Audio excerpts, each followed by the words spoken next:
तुम्हारे साथ हाज़िर हूँ। आज मैंने अपने चैनल पर डॉक्टर इरफ़ान सलीम साहब जो कि जिन्होंने पीएचडी डॉक्टर हैं, उन्होंने मुझे ओमान से जॉइन किया। पहले वो इधर सर्व करते रहे हैं यूसीपी लाहौर में, और मेरे भी बड़े अच्छे टीचर रहे हैं। मैंने भी अपने टीचर से बहुत कुछ सीखा। अब प्रेज़ेंटली वो ओमान यूनिवर्सिटी में एज़ ए असिस्टेंट प्रोफ़ेसर काम कर रहे हैं, और अपना यूट्यूब चैनल भी जो कि फ़िलॉसफ़ी से रिलेटेड है, उसको भी वो इनॉग्रेट करने वाले हैं। तो रैप लैब के नाम से उनका यूट्यूब चैनल होगा, और वो एचईसी अप्रूव्ड सुपरवाइज़र हैं, और एमरल्ड की तरफ से उन अवार्ड विनिंग भी हैं केस स्टडीज़ में। तो आइए उनका इंटरव्यू सुनते हैं। ज़रूर आप लोग एंजॉय करेंगे। जी, अस्सलाम वालेकुम जी everyone, this is doctor Irfan Salim. तो इनिशियली जो टॉपिक एक ट्राई किया था वो ये था कि कोरोना पेंडेमिक की सिचुएशन में टीचर्स ऑनलाइन जो आ रहे हैं, ये इसकी वजह से क्राइसिस की वजह से क्या चैलेंजेस हमें फेस कर रहे हैं, हम किस किस्म की हम रिसर्च फर्दर लेके चल सकते हैं और क्या-क्या चीज़ें कर सकते हैं। तो मैं यूसीपी के साथ मैं कोई 10 इयर्स एफिलिएटेड रहा हूँ और रिसेंटली मैंने इधर ओमान में जॉइन कर लिया है एक यूनिवर्सिटी को। तो यहाँ हमारे पास फंडिंग कुछ ऐसी अवेलेबल है कि जिसके तहत हम ऑलरेडी अप्लाई कर रहे हैं कुछ चीज़ों को इस पेंडेमिक की सिचुएशन को लेते हुए। हम कुछ रिसर्च फॉर एग्जांपल हम ये देख रहे हैं कि वर्क प्लेस पे ये जो स्ट्रेस क्रिएट हुई है, तो पोस्ट पेंडेमिक इस स्ट्रेस के क्या आउटकम्स हो सकते हैं। इसको हम इस सवाल का जवाब ढूँढने के लिए हमने रिसर्च फंडिंग भी अप्लाई किए तकरीबन 5000 ओमानी रियाल की।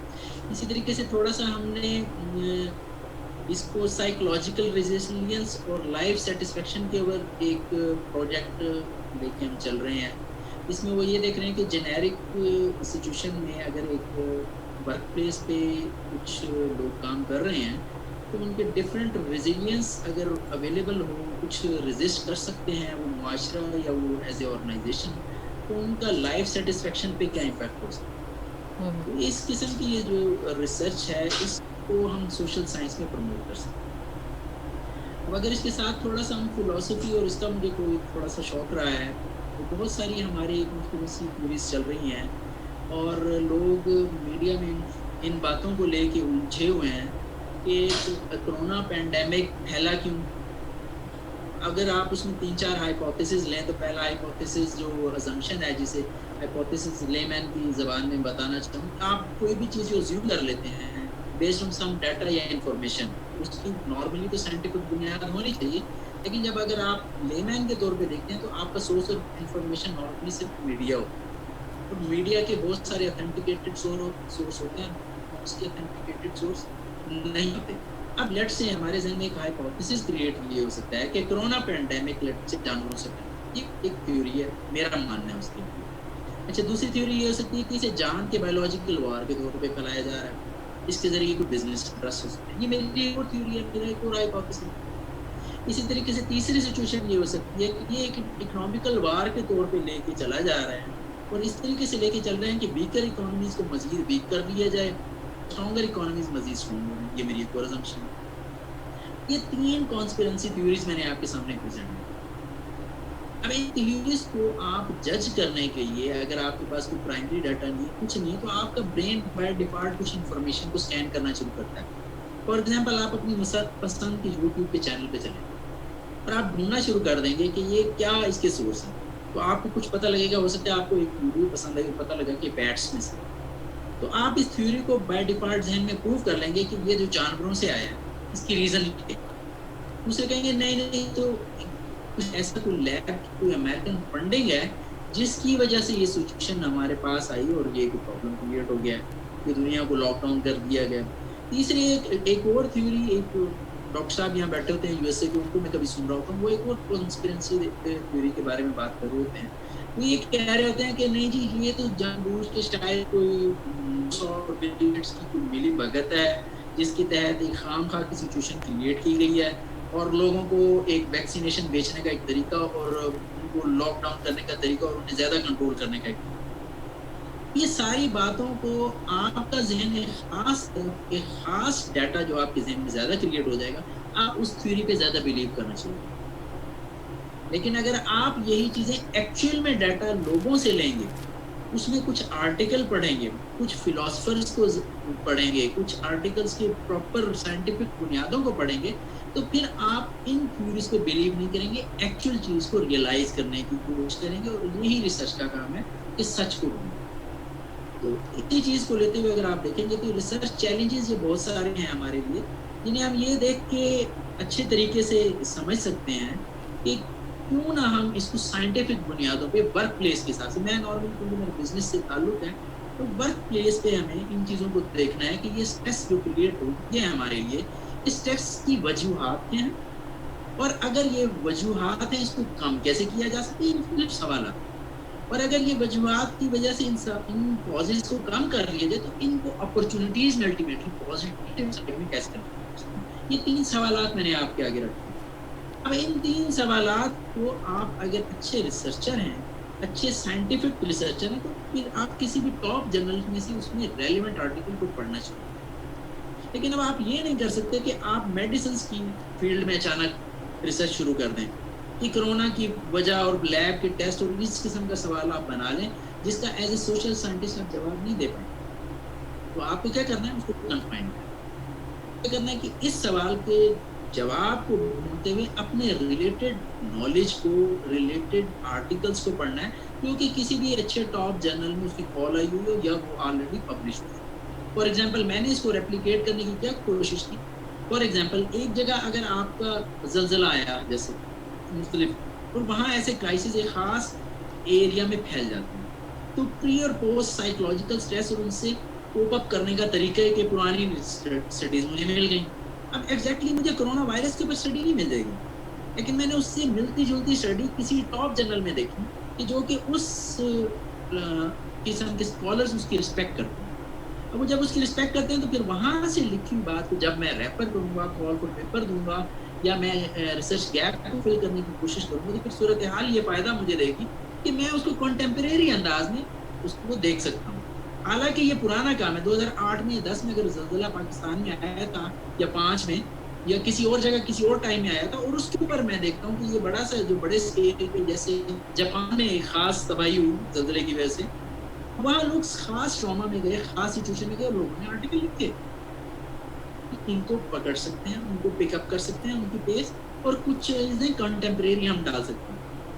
अब ये जो सवाल है उसकी नोयत को भी हमें जानने की कोशिश करनी है कि जब तक हमारे पास कंटेम्प्रेरी सवाल जो कि एक ख़ास किस्म की रिसर्च से, ख़ास किस्म की थ्योरी से नहीं फैसिनेटेड होगा, वो सिर्फ एक डाटा की रेप्लिकेशन होती है, उसकी कोई इतनी अहमियत नहीं थी। वो ऐसी है जैसे मैं टॉक शो आपके साथ कर रहा हूँ, जब मैं लिखूंगा और उसकी साइंटिफिक बुनियादों पे उन चीज़ों को साथ में लिखूंगा, उससे मुझे फ़ायदा ये होगा कि फिर मुझे अथॉरिटी के तौर पे, मैंने किसी और स्कॉलर्स को अथॉरिटी के तौर पे लिया, और अब मैं अथॉरिटी बन गई। फिर मैंने फर्स्ट टाइम कोरोना के बारे में सोशल साइंस में, तो फिर ये सिचुएशन क्या बनेगी, मेरी कंटेम्प्रेरी रिसर्च भी हो जाएगी, आज का मसला भी हल हो जाएगा, और साइंटिफिक बुनियादें भी उसमें हमें मिलेंगी। तो ये कुछ मैं कुछ चीज़ें ये करना चाह रहा था यंगस्टर्स के साथ। हमारा कुछ अब दूसरा कुछ सवाल करती है, तो मैं इसको फिर फर्दर कंटिन्यू। अच्छा सर, आपका क्या ख्याल है, मेरा जो सेकंड क्वेश्चन है कि हमारी जो वर्ल्ड है वो कैसे चेंज होने वाली है आफ्टर दिस कोविड-19? कैसे, आपका क्या ख्याल है, चेंज हो जाएगी? सारी दुनिया यही कह रही है कि चेंज हो जाएगी, वर्ल्ड चेंज हो जाएगी। अब जैसे आपने भी कॉन्स्पिरेसी थ्योरीज़ की बात की है, तो इनकी वजह से भी बहुत जहन में आ रही हैं चीज़ें कि अच्छा, अगर चेंज हो जाएंगी तो फिर कैसी दुनिया हो जाएगी, और फिर यंगस्टर्स को क्या करना चाहिए, क्योंकि किसी के पास कोई इस तरह का तो नहीं है, कोई नजूमी तो नहीं बैठा हुआ कि, लेकिन हम लोग जो आप बाहर बैठे हुए हैं, और वैसे भी आपका जी। इंसाइट ज़्यादा है हम लोगों से, तो आप क्या समझते हैं कि कैसे चेंज होगी, और क्या करना चाहिए? अब फारिग हैं सब बच्चे हर वक्त, और क्या करना चाहिए आपके ख़्याल में? बच्चों को अपना टाइम कैसे कंज्यूम करना चाहिए, आप ये समझ? देखिए, जी। जी, ये मुख्तलिफ आपको मैं इस सवाल को 2 हिस्सों में डिवाइड कर लेता हूँ। पहला ये है कि दुनिया कैसे चेंज हो जाएगी और किस-किस हिसाब से चेंज होगी। देखिए, ये मेरी पर्सनल ओपिनियन हो सकती है, और आप उससे राय का इख्तलाफ इस वजह से कर सकते हैं कि मेरे पास उसका डाटा अवेलेबल नहीं है, और मैंने रिग्रेशन प्रोग्राम नहीं किया है। जब तक मेरे पास एक्चुअल डाटा ना हो, मैं आपको फ्यूचर प्रेडिक्शन नहीं कर सकता। अब हुँ, ये मेरा वो स्कैन्ड वीडियोज़ की इन्फॉर्मेशन है, कुछ चीज़ें जिसके ऊपर मैं ये प्रिडिक्ट कर सकता हूँ अब बैठ के, एक हद तक, जो कि गलत भी हो सकता है, सही भी हो सकता है, कि ये दुनिया कैसे चेंज हुई। देखिए, जो पहली चीज़ मुझे नज़र आ रही है, वो ये है कि टेक्नोलॉजी डिपेंडेंट फर्दर हम होते चले जा रहे हैं और हो जाएँगे। हुँ, अब कल मैं एक स्कॉलर को सुन रहा था, वो हमें एक थ्योरी के बारे में बता रहे थे कि वो दुनिया कैसे चेंज हो जाएगी और क्या प्रॉब्लम है, और बच्चों के हिसाब से ही वो साइकोलॉजिकल रिसर्च हुई हुई है। उनकी लेटेस्ट एक बुक आई हुई है, मुझे प्रोफेसर साहब का नाम भूल गया है, तो मैं आपसे वीडियो शेयर करूँगा, तो बच्चों की साइकोलॉजी के ऊपर भी। उन्होंने सेल्फ डिटर्मिनेशन थ्योरी के बारे में थोड़ा-सा हमें एक्सप्लेन किया। बहुत हुँ, पुरानी थ्योरी है, मोटिवेशन की थ्योरी है। जब थ्योरी एक्स-वाई की बात हुई, तो फिर इंटरनल मोटिवेशन के ऊपर उन्होंने बात की। उन्होंने कहा इंसान के अंदर की कुछ ऐसी ज़रूरियात होती हैं, इंटरनल नीड्स होती हैं, जो कि मोटिवेट करने के लिए बहुत ज़्यादा ज़रूरी होती हैं। उन पे फर्दर फोकस करते हुए प्रोफेसर साहब ने मुझे जो मुझे समझ आई बात, कि इस सेल्फ डिटर्मिनेशन के हिसाब से बच्चों के लिए स्पेशली, वो मैं आपसे कुछ शेयर करना चाहता हूँ। पहले थोड़ी-सी self determination theory. Self determination theory के बारे में ये कहा जाता है कि उसमें 3 उसके मेन फीचर्स होते हैं, ठीक है? उसका जो पहला फीचर ये होता है कि मैं कॉम्पिटेंट हूँ या नहीं हूँ, ठीक है? दूसरा जो उसका पार्ट हमें ये होता है कि मैं सोशली रिलेटेड हूँ या नहीं हूँ, ठीक है? इसके बाद एक वेरिएबल मुझे भूल रहा है, मैं 2 के बारे में ज़रा ज़्यादा एक्सप्लेन कर पाऊँगा, क्योंकि मैं मेंटली प्रिपेयर इतना नहीं था, मुझे वो ज़रा जो चीज़ें याद हैं वो मैं आपसे अब उन्होंने ये कहा कि देखें, अब बच्चे या मेरी एज में अगर देखें, तो मैं रेडियो या टीवी जब या वीसीआर या फ़िल्म ज़्यादा देखी, तो टेक्नोलॉजी का ब्लेम मेरे पेरेंट्स ने किया। तो ये किया कि देखो ये टाइम वेस्ट कर रहे हो, तुम्हें तो एक्टिविटीज़ में रहना चाहिए और ये सारा कुछ तुम बिल्कुल गलत कर रहे हो। तो इसमें मेरी जो 2-3 चीज़ें मेरी चैलेंज हुई, कॉम्पिटेंसी मेरी चैलेंज हुई और मेरी रिलेटेडनेस। वो जो प्रोफेसर आते हैं, वो कुछ इस तरीके से स्टोरी बयान करते हैं टोटली की बातों के ऊपर। वो ये कह रहे थे कि एक बच्चे का वो हाइपोथेसिस इसे कह रहे थे रिलेटेडनेस, हाइपोथेसिस के ऊपर वो बात कर रहे थे। वो ये इस तरह समझाना चाह रहे थे कि फॉर एग्ज़ाम्पल, अगर मेरी कॉम्पिटेंसी है कि मेरे 90% मार्क्स आ गए हैं, मैं हूँ बच्चा या किसी का भी बच्चा हूँ, और मेरे या मैं एज़ ए पेरेंट हूँ, मेरे बच्चे के 90%, मैं उसे बकअप करने के बजाय उसे ये कहती कि अभी 1% तो रह गया, वो साथ वाले को 94% आए हुए हैं, तो तुमने ये कहा कमाल नहीं किया। तो वो मेरे से शाई होके अपनी कॉम्पिटेंसी प्रूव करने के लिए ऑनलाइन चला जाए। वो वहाँ 2 से 4 घंटे लगाएगा और वो कहेगा मैं तो रोब्लॉक्स बड़ी अच्छी खेल लेता हूँ रोब्लॉक्स, मैं तो स्ट्रीट फाइटर बड़ी अच्छी खेल लेता हूँ। तो वो अपनी इंटरनल जो नीड है उसको सैटिस्फाइड करते हुए उससे एंगेज होगा और उसे वहाँ से बैकअप मिलेगा, और ये मीडिया चैनल्स और ये मीडिया की गेम्स अपनी तरफ अटैच करेंगे, अट्रैक्ट करेंगे। तो अब ये देखिए ये क्या चीज़ हुई, कॉम्पिटेंसीज़ को एज़ ए पेरेंट मैंने चैलेंज कर दिया। मैंने अपने बच्चे को ये बैकअप नहीं किया कि हाँ 90% बहुत अच्छे हैं, सारे बच्चों के 90% नहीं आए। चलो कुछ थोड़ा-सा और बैठ के पढ़ लेते हैं या कोई और एक्सटर्नल एक्टिविटी कर लेते हैं। मैं खुद भी एंगेज हूँ। अचानक मुझे मैसेज आया मुझे किसी स्टूडेंट का या मेरे ऑफ़िस का। मैंने कहा ओहो बेटा ठीक है, तुमने बड़ी अच्छी पोज़ीशन ली, अब हम बात नहीं कर सकते, मैं बड़ा बिज़ी हूँ। क्या हुआ? रिलेटेडनेस का वेरिएबल चैलेंज हो गया।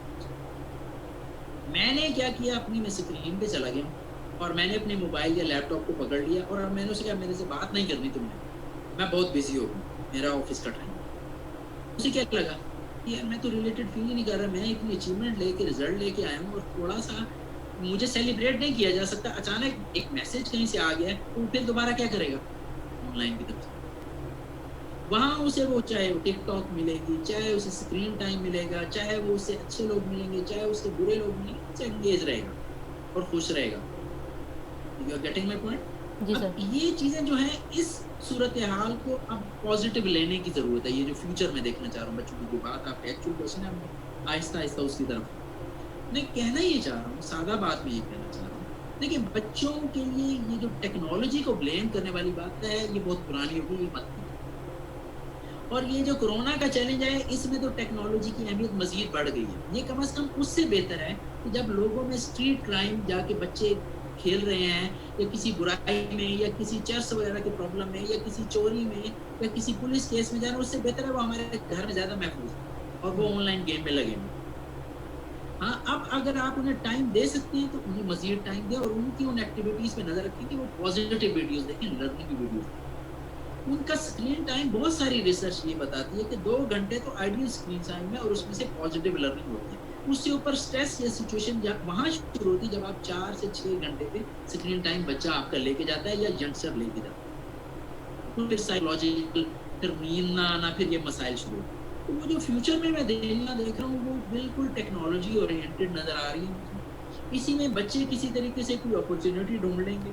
कोई पता नहीं होगा कि मैं यहाँ से मेरा बच्चा बेटा कनाडा में कनेक्टेड होगा, कि वो यूएस में कनेक्टेड होगा, उसकी कम्युनिटी कहाँ से कनेक्टेड होगी, उसकी उसे ऑडियंस भी मिल रही होगी, उसे लाइक भी मिल रही होगी। वो सुबह काम पे जा रहा होगा तो शाम को हो सकता है कि वो अपनी इस किस्म की एक्टिविटीज़ में एक अच्छी सिचुएशन में इन्वॉल्व हो।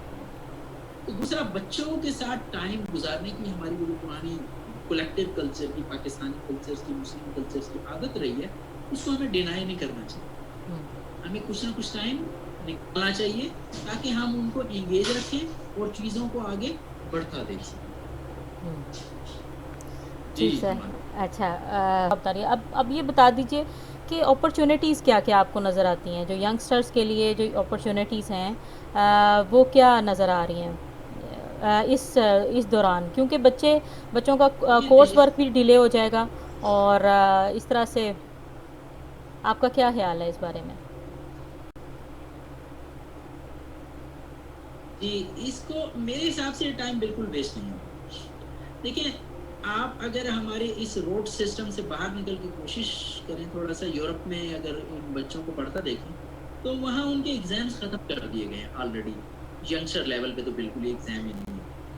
ये आइडियल वर्ल्ड इकोनॉमिकल फोरम है, उस पे जाके आप कुछ वीडियोज़ देखें, वहाँ आपको कुछ यूरोपियन कंट्रीज़ का नाम लेके बताते हैं कि वहाँ उनकी क्रिएटिविटी बढ़ाने के लिए उनके ऊपर एग्ज़ाम का प्रेशर ऑलरेडी खत्म कर दिया। लेकिन प्रॉब्लम ये है कि हमारे जैसे मुआशरे में प्रॉब्लम ये है कि हमारी लिटरेसी का ताल्लुक अंग्रेजी से इंगेज कर लिया जाता है। बच्चा जितना मर्जी क्रिएटिव हो, जितना अच्छा मर्जी हो, और जब तक वो इंग्लिश में, मैथमेटिक्स में और एक इंजीनियरिंग और मेडिसिन वाली साइड पे जाता हुआ नजर ना आए, उसको हम बेवकूफ या नाअहल समझना शुरू करें। बिल्कुल सर। और जब तक वो एक क्रैम करके ऊपर लाने की कोशिश करे, उसकी जिंदगी बाकियों के हिसाब से खराब हो जाती है। हुँ, तो तुम्हारे साथ के सारे इंजीनियर बन गए, तुम पता नहीं कौन बनो। आई डोंट नो, इंजीनियरिंग और डॉक्टर के अलावा मुझे अपनी एज में एटलीस्ट नजर नहीं है। अब बहुत सारे करियर्स हमें नजर आते हैं, लेकिन स्टिल दे आर चैलेंजिंग।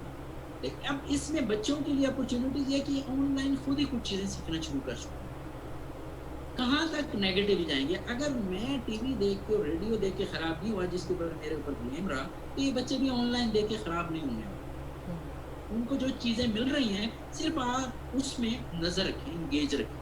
हुँ, इतनी हुँ, छोटी सी अजीब सा मैं आपको जोक सा सुनाऊंगा। There was a time when I used to live in Lahore. मैं अपनी फूफू की तरफ रह रहा था, तो वी यंगस्टर्स कम टुगेदर और हमारा मूड बन गया, let's watch some English movie. वो मेरी फूफी जान, छोटा सा घर था, उन्होंने कंप्यूटर बिल्कुल सेंटर वाले रूम में रखवाया हुआ था। अपने तीनों लड़के थे, तीनों इंजीनियर बने माशाल्लाह, और एक मैं गया हुआ था उनको खराब करने के लिए मजीद। अब पढ़ने को दिल किसी का नहीं कर रहा था। वो कंप्यूटर एक ऐसी बीमारी थी जिसके ऊपर पढ़ के तंग आ गए, तो अब कुछ नया करने को दिल कर। तो अब उन्होंने क्या करना है कि उन्होंने शाम को, रात को 1-2 बजे ऐसे उठना है, वॉशरूम जाना है, इधर जाना है, उधर जाना है। वो मुझे पता लग रहा था कि she is trying to observe what they are doing, कि वो कुछ गलत तो नहीं कर रहे, कुछ सही जा रहा है, पढ़ाई की तरफ ही फोकस है। एक मेरा भतीजा आया हुआ है, वो भी मैं उस वक्त सर्टिफिकेशन करने के लिए आया, तो ये क्या वाकई सर्टिफिकेशन की प्रिपरेशन हो रही है, क्या हो रहा है? तो वो इस तरीके से जब आप थोड़ा बहुत ऑब्जर्व करें और उनको आप गाइड करते रहें और एथिकल मॉरल वैल्यूज को लेते हुए बच्चों को ग्रूम करें। हर बच्चे को आप पता है कि ये कौन सी चीज़ें आपको नहीं देखनी, कौन सी चीज़ें देखनी है, कौन सी चीज़ें गलत हैं, कौन सी चीज़ें आपकी ज़हनी नशो-नुमा के लिए ठीक है, तो आप वो शेयर करना पसंद करें उनके साथ। और उनके साथ ओपनली, अगर मेल हैं, वालिद हैं, तो अपने बेटे के साथ ओपनली डिस्कस करें। अगर वो वालिदा हैं, तो बेटी के साथ ओपनली डिस्कस करें इन चीज़ों को, और ओपनली डिस्कस करके उनको मना करें कि यार इसकी ये चीज़ें पर नुकसानात होंगे। तुम अगर वक्त से पहले, टाइम से पहले इन चीज़ों की तरफ अट्रैक्ट होगे, ऑनलाइन की तरफ, और ऐसी चीज़ों की तो तुम्हें शायद अभी ज़रूरत नहीं है, कि तुम्हारी एज ग्रुप में ये चीज़ें नहीं है, तुम अपने आप को ज़ाया करने जा रहे हो। हाँ, फिर थ्रेट भी है। ये लाइक सलाइवा थ्योरी, आपने वो डॉग एंड सलाइवा वाली एक थ्योरी आपने मोटिवेशन की पढ़ी होगी बचपन में ना, हुँ, हुँ, तो कैरेट एंड स्टिक वाली भी सिचुएशन कह सकते हैं। तो मैं इसमें ये कहना चाहूँगा कि ये इंटरनेट का, जब मैं अपने बेटे पे ट्राई करता हूँ, क्या करता हूँ, मैं 1 घंटे के लिए ना उसका इंटरनेट बंद कर देता हूँ, फिर सब कुछ ठीक है। मैं क्या करना ऐसे ही है ना, जैसे पहले हमारे ज़माने में कहते थे वक़्त तक की रोटी नहीं दूँगी, या हाँ, लेट्स से इस वक़्त तुम्हें शुगर नहीं मिलेगी या चॉकलेट नहीं मिलेगी, तो पहले इसमें ये क्या हुआ कि तुम्हें इंटरनेट नहीं मिलेगा। हाँ। अब उसमें बहुत सारी पॉज़िटिव चीज़ें हुई हैं, वो पढ़ना भी शुरू कर देता है, वो एंगेज भी होना शुरू कर देता है और वो टाइमिंग भी सेट करना शुरू कर देगा। वो चीज़ें आई कैन ट्राई ना, तो हुँ, ये मोटिवेशन की सिंपल सी थ्योरी है, साइकोलॉजी में पढ़ाई हमें पढ़ाते रहे हैं। वो हुँ, डॉग को एक नॉइज़ के साथ वो बेल से बजाते थे, वो उस वक़्त जब हालाँकि उस वक़्त वो फूड नहीं ला रही होती, तो उसे बेल बजा के चली गई, लेकिन वो उसका सलाइवा प्रॉपरली डॉग का आना शुरू हो गया। हुँ, इस सिचुएशन को देखते हुए आप अंदाज़ा कर सकते हैं, तो आप ये इंटरनेट की टेक्नोलॉजी को पॉज़िटिवली यूज़ करें, उसका स्क्रीन टाइम ऑप्टिमल रखें और बच्चों को गाइड करें, हाँ यार, you can explore the opportunities, और हम घर बैठे वो अपॉर्च्युनिटीज़ नहीं ढूँढ सकते, जो वो इंटरनेट पे ढूँढ सकते हैं, उनको जाने दें। Let them do, let them create their own world.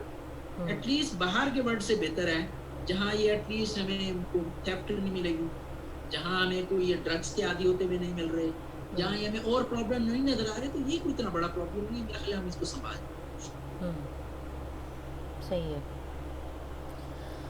अच्छा सर, आपके ख़्याल में जो मेरा अगला क्वेश्चन है ये कि हम लोग अपना रिसर्च कल्चर कैसे लेके आ सकते हैं? रिसर्च कल्चर जो है हम लोगों का वो कैसे बिल्डअप हो सकता है? जी, हमारे गुज रिसर्च कल्चर के लिए देख जी, एग्ज़ैक्टली देखिए, मैंने यहाँ देखा है पाकिस्तानी स्टूडेंट बहुत मेहनती है। यहाँ के ओमान के स्टूडेंट को मैंने जब आके देखा है, तो हुँ, मुझे यूसीबी का स्टूडेंट तो ऐसे लगता है जैसे वो बिल्कुल फुल ब्राइट स्कॉलरशिप पे मैंने लिया हो। अच्छा। यहाँ सूरत-ए-हाल ये है। हाँ, हाँ। लेकिन मैंने जब मेहनत की है, तो मेरी टैक्टिक्स वही रही है, जो वहाँ मेहनत की टैक्टिक्स रही है, वहाँ यहाँ भी वही रही है, और मेरे सारे स्टूडेंट परफ़ॉर्म कर रहे हैं। मैं ये अच्छा। नहीं कह रहा किसी में फ़र्क होता है, इसमें ये होता है कि अगर कोई, मेरा शुरू से मानना ये है, मेरी थ्योरी ये है कि 40% वाला स्टूडेंट आप लें, तो आपके पास मार्जिन होता है 50% ऐड करने का, 90% पे जाएगा। अगर यहाँ नहीं भी जाएगा तो 60% पे जाएगा। अब बात कर लेते हैं रिसर्च कल्चर को प्रमोट करने की। हुँ, उसकी कुछ टैक्टिक देखें, उसमें पुराना ज़माना होता था कि जब लिमिटेड आर्टिकल होते थे और वो जाके लाइब्रेरी में से पढ़ लेते थे और सुपरवाइज़र उन्हें गाइड नहीं करता। हुँ, रिसर्च कल्चर प्रमोट करने के लिए सबसे बड़ी रिस्पॉन्सिबिलिटी प्रोफेसर, हुँ, वो ये है कि सबसे पहले वो जिस दिन पहले एमएस पीएचडी का स्टूडेंट उसके पास आया है, उसको उसके टॉप जर्नल का नाम बताए। लेट्स से हम लीडरशिप पे अगर आपके साथ जॉब कर रहे हैं या रिसर्च कर रहे हैं, तो मुझे आपको पहले दिन लीडरशिप क्वार्टरली का नाम दे देना चाहिए, और मुझे आपको ये बताना चाहिए कि लीडरशिप क्वार्टरली का मतलब आप जाके 2020 का आर्टिकल डाउनलोड करके पढ़ें। आपको 10 दिन 10 आर्टिकल सिर्फ पढ़ने हैं। अगले 20 दिन आप उनमें से किसी एक जो आपको पसंद है उसका रिव्यू करके लेके आएँ। फिर उससे 20 दिन के बाद हम किसी एक टॉपिक पे एग्री करते हैं। लेकिन ये हमारे यहाँ आई डोंट नो ये सूरत-ए-हाल नहीं है। उसमें ये है कि प्रोफ़ेसर हज़रात तो खुद भी नहीं पढ़ते। हुँ, सॉरी टू से, मेरी कम्युनिटी है, मैं उसको बात कर रहा हूँ। लेकिन क्या करें, मजबूरी है, कल को आप प्रोफ़ेसर बने तो आपने ये नहीं करना, ये आपके लिए चैलेंज है।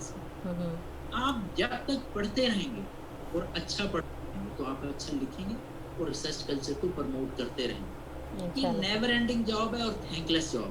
हुँ, इसमें आजकल कुछ आपकी बढ़ती हुई आपको नज़र आ रही है, क्योंकि गैप है, अभी पीएचडीज़ कम है। लेकिन वक़्त के साथ फिर वही सूरत-ए-हाल हो जाएगी। यहाँ सैचुरेशन हो जाएगी। इसमें आपको इस प्रोफ़ेशन, इस रिसर्च की तरफ पैशन के साथ आना है। इसके साथ आप ग्रीड के साथ, ये सिर्फ़ पैसे के लिए आएँगे तो नहीं कुछ भी मिलेगा। आप उसके लिए क्या करना है, आपके लिए पैशन बने। आप इसको रोज़ आप अपनी हैबिट पे हो, जहाँ आपने 10 दफ़ा लाइक करना है, वहाँ 10 में से 1 आर्टिकल की स्किमिंग भी कर रही हैं आप। ना पढ़ सकें, ना कुछ कर सकें, उसमें 4 अल्फ़ाज़ को लिखें। तो रिसर्च कल्चर यही है कि मज़ीद पढ़ें। यही वर्ड है, अगर आप, मैं पहला वर्ड आपको क्लास में याद होगा, मैंने एक्सप्लेन किया, फ़िलॉसफ़ी। ये है आपकी इल्म से प्यार। फ़िलो फ्रेंच वर्ड है प्यार, सूफ़ीज़्म इल्म, नॉलेज, इससे अगर आप इससे प्यार, प्यार का मतलब एक स्पेशल, आई डोंट नो, जैसे वो गालिब का इश्क है, उस तरीके से इस नॉलेज के इश्क में मुब्तला नहीं होंगे, तो ये सिर्फ एक पेपर्स हैं, जो आप एमएस कर लें, पीएचडी कर लें, आपके पास 8-10 डिग्रियां और भी आ जाएंगी, लेकिन उसका फायदा कहीं। तो इससे इश्क करें, इश्क जैसे एक जवानी में इश्क होता है ना किसी चीज से, हुँ, तो वो इश्क इस नॉलेज से भी फरमाए उतना ही। हाँ, तो हाँ। फिर आपको पे बैक करता है, टाइम है, सीखने का टाइम है, इसको सीखें लेकिन ये एक और ये फिर ये है कि ये बुढ़ापे तक का इश्क है। ये क्योंकि ये उतना ही खूबसूरत होता चला जाएगा। 60 में जब आपकी विज़न ब्रॉड होगी, तब आप कहें अब मैं बूढ़ा हो गया, अब तो मुझे नहीं पढ़ाना चाहिए। नो। अब देखिए बाहर गोरा है, वो एक दूसरे किस्म की स्ट्रीम है, तो वो सिर्फ़ सुपरवाइज़ करते हैं तब थीसिस, पढ़ाना छोड़ देते हैं। लेकिन वो अपना नॉलेज ज़ाया नहीं करते। और वो उनके पैनल्स में आपको नज़र से आते हैं 60-60, 70-70 साल वाले प्रोफ़ेसर। वो क्या करते हैं? उनके पास वो नॉलेज है, वो उसको ज़ाया नहीं कर देते वो फिर भी कंटिन्यू रखते हैं, उनकी सुपरविजन कंटिन्यू रखते हैं और कंटेम्परेरी रिसर्च कल्चर को प्रमोट। तो ये कुछ तरीके हैं, कुछ प्रोफ़ेसरों को अडॉप्ट करते हैं, आप लोगों ने यंगस्टर्स ने अडॉप्ट करने हैं। तो फिर हमारा एक टाइम आएगा कि हमारी भी इकोनॉमी देखिए इस वक़्त हम इकोनॉमिकल वार में कोरोना वायरस को भी लेके अगर हमारे पास साइंटिफिकली इतनी तरक्की होती, हमारे पास या तो वैक्सीन होती या हमारे पास इक्विपमेंट होते या हमारी रिसर्च इस लेवल पे होती, तो हम क्या करते हैं, हम इससे अच्छे तौर पे या पैसा होता है एटलीस्ट। ना हमारे पास पैसा है, ना हमारे पास टेक्नोलॉजी है, ना हमारे पास सिर्फ एक मीडिया चैनल है जिसके ऊपर हम गालियाँ निकाल सकते हैं दूसरों को। हुँ, ये इमरान खान की वजह से खराब हो गया होगा, नहीं। शायद भुट्टो की वजह से खराब हो गया, नहीं। रिसर्च हमने भी नहीं की। जिससे हम रिसर्च करना प्रोफेसर हजरात, आप जैसे आने वाले प्रोफेसर हजरात सीख जाएंगे और इस कल्चर को आगे प्रमोट करते चले जाएंगे, तो फिर देखिए इंशाल्लाह हम भी एक इज्जतदार कौम के तौर पे आगे बढ़ेंगे। इंशाल्लाह, इंशाल्लाह सर। सर मैंने काफ़ी ज़्यादा टाइम लिया आपका। आज तो वैसे ही प्रैक्टिस सेशन था एक तरह से, लेकिन आपका कोई मैसेज जो बच्चों के लिए जो आपके सुनना चाहते हैं, आपका क्या मैसेज है? बस अपना लास्ट इसको वाइंड अप सर बच्चों के लिए, न्यू जनरेशन के लिए जो अभी बैठे हैं उन वो भी। जी सर। जी, मेरा सादा से मैसेज ये है कि एक दफ़ा कोरोना ने दोबारा हम सबको एज ए फैमिली इकट्ठा कर लिया। बिल्कुल सर। देखिए ये वो पुराना ज़माना मुझे याद आ जाता है, जब दादियाँ नानियाँ बैठ के स्टोरी सुना रही होती थी, एटलीस्ट कोई शक्ल देखने को मिल जाती थी बच्चों को, एक दूसरे से सीखने का मौका मिल जाता था, एथिकल मॉरल वैल्यूज़ हम इनहेरिट करते थे। हुँ, तो ये एक सादा सा मैसेज है। अब इसको इस तरीके से कंटिन्यू रखें कि ये चैलेंज अल्लाह करे ये अब ख़त्म हो जाए, इस प्रॉब्लम से हमारी जान छूटे और अल्लाह ताला इस रमज़ान की बरकत के और बहुत सारी दुआओं के सदके हमें इस सूरत हाल में कामयाब करें और अब इस बीमारी से, इस सिचुएशन से हमारी अब किसी हद तक जान छूट जाए। इंशाल्लाह सर। तो मैसेज ये है कि इसको कंटिन्यू रखें। हाँ, एज़ ए फैमिली एक जगह बैठना, एज़ ए फैमिली एटलीस्ट एक टॉपिक को सुनना और एटलीस्ट उसको डिस्कस करना और फिर पेशेंस था कि मेरा अगर बेटा मेरे अगेंस्ट ज़्यादा नॉलेज या इख्तलाफ राय दे रहा है, तो मुझे एज़ ए वालिद उसको सुन लेना है। उसको अगर इस तरीके से सुप्रेस ना करें कि क्योंकि मैं तो घर में वालिद हूँ और बड़ा हूँ, तो तुम्हारी ये क्या ज़रूरत हुई कि तुमने ये अपनी नई थ्योरी कहाँ से बना के। लेट्स से वो ये कहता है कि कोरोना वायरस इकोनॉमिकल थ्रेट के तौर पे, ये बायोलॉजिकल तो कोई चीज़ है नहीं। मैं की बात करूँ, मैं यहाँ मरने वाला हो रहा हूँ, बुढ़ापे में सारे लोग कोरोना वायरस की वजह से मर रहे हैं। तो मैसेज इज दिस कि इख्तलाफ राय के साथ जीना सीखें। बच्चों की भी अगर कोई राय आ रही है उसको सीखें। अब बच्चों को भी रिस्पेक्ट का दामन हाथ से नहीं छोड़ना। हुँ, तो वालिद साहब या वाला किसी बात पे lack of knowledge, lack of patience या किसी भी दिन के स्ट्रेस की वजह से कोई बात ऐसे कर रही हैं आपसे, तो काइंडली कुछ टाइम आप भी खामोश कर दें। हर दफ़ा अपनी लॉजिक और अपनी नई कहानी को बीच में साथ में ना लें। अगर आप ऐसा करेंगे तो पेशेंस दूसरी साइड से खत्म होगा। फिर आप एक दूसरे के साथ बैठना बंद करें। तो आइडियल तरीका ये है पेशेंस, टॉलरेंस। ये जो कोरोना हमारे लिए चैलेंज लेके आया वो यही लेके आया कि हम इकट्ठे बैठे हैं दोबारा, एक दूसरे को सुनना सीख रहे हैं, एक दूसरे के साथ बात करना सीख रहे हैं। ये नहीं है कि अगर मेरी बात कोई नहीं सुन रहा तो मैंने फौरन नाराज होना है, लॉकडाउन करना है, कमरे का लॉकडाउन करना और जाके ऑनलाइन टिकटॉक सुन के हंसना शुरू कर देना। हाँ, तो इससे थोड़ा सा हम बाहर निकलें, एक दूसरे की शक्ल लाइव में भी देखें, एक दूसरे के साथ बर्दाश्त। वाहिद चीज़ क्या है? बर्दाश्त। अगर वो हम कर सकेंगे तो हम बहुत कुछ सीख लेंगे। अगर हम ऐसा नहीं कर सकेंगे तो ये हम आइसोलेटेड होते होते ये हमारी सारी सोसाइटी हुँ, तो इससे फ़ायदा लें और एक दूसरे के साथ, बड़ों के साथ रिस्पेक्ट से बात करें, बड़े छोटों को बर्दाश्त करना सीखें और एज ए फैमिली यूनिट बनाना सीखेंगे। तो फिर हम बात करेंगे कि कॉलोनी में 4 घर एक दूसरे से बात करते हैं। जब वो करेंगे तो हमें शहर पे नज़र आएगा। शहर पे नज़र आएगा तो फिर हम कह सकेंगे पाकिस्तान या मुल्क एक जगह पे है। अगर कोई पाकिस्तान एक मुल्क एक जगह पे, तो फिर हम कह सकेंगे कि हाँ, हमारी सारी दुनिया के लेट्स से मुसलमान या सारी ह्यूमैनिटी एक जगह पे हो।